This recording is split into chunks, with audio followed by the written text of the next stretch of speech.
DPR melalui wakil ketuanya akhirnya membatalkan pengesahan revisi Undang-Undang Pilkada dan keputusan Mahkamah Konstitusi akan berlaku.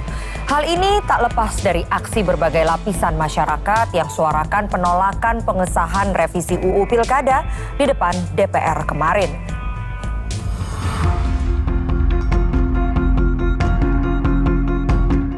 Kamis pagi rakyat bergerak menuntut konstitusi ditegakkan di depan gedung MPR DPR Senayan, Jakarta.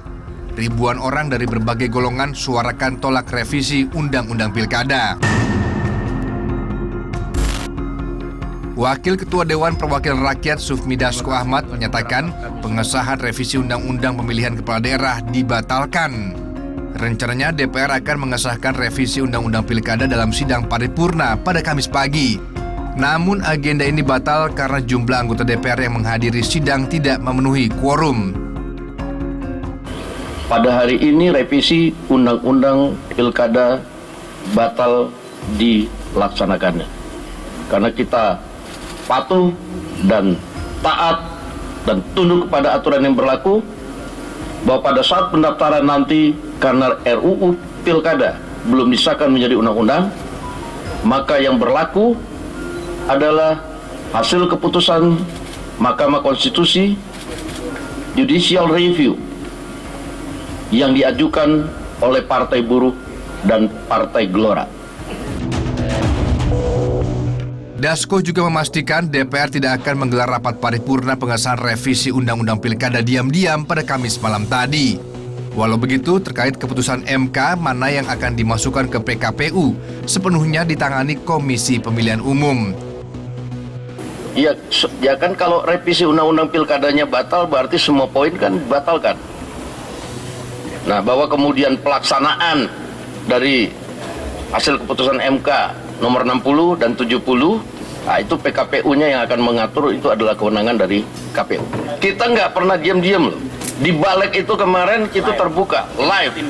Timus, Timsin, Panja itu bisa tidak kita batasi. Wartawan bisa meliput. Sementara KPU menindaklanjuti batalnya revisi Undang-Undang Pilkada pasca putusan MK terkait pencalonan kepala daerah pada Pilkada serentak tahun 2024 oleh DPR. Kami menyampaikan bahwa KPU akan melaksanakan putusan Mahkamah Konstitusi di malam harinya.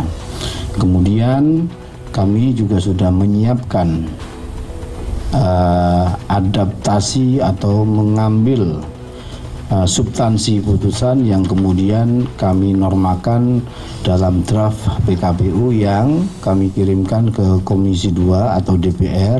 Kami mengambil langkah-langkah putusan Mahkamah Konstitusi, kami tidak lanjut langkah-langkah prosedural yang kami harus tempuh, kita akan lakukan.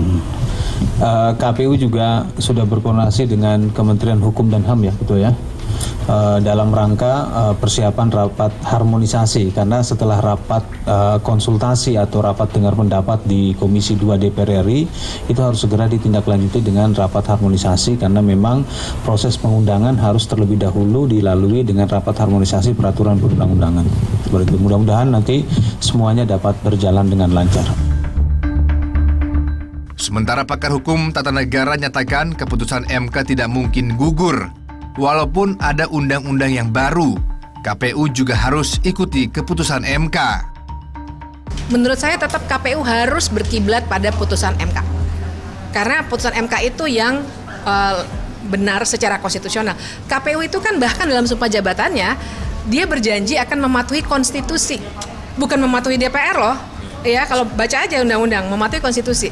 Nah, yang konstitusional yang mana? MK, karena MK memang memutusnya secara memutus apakah pasal itu konstitusional atau tidak, kan begitu.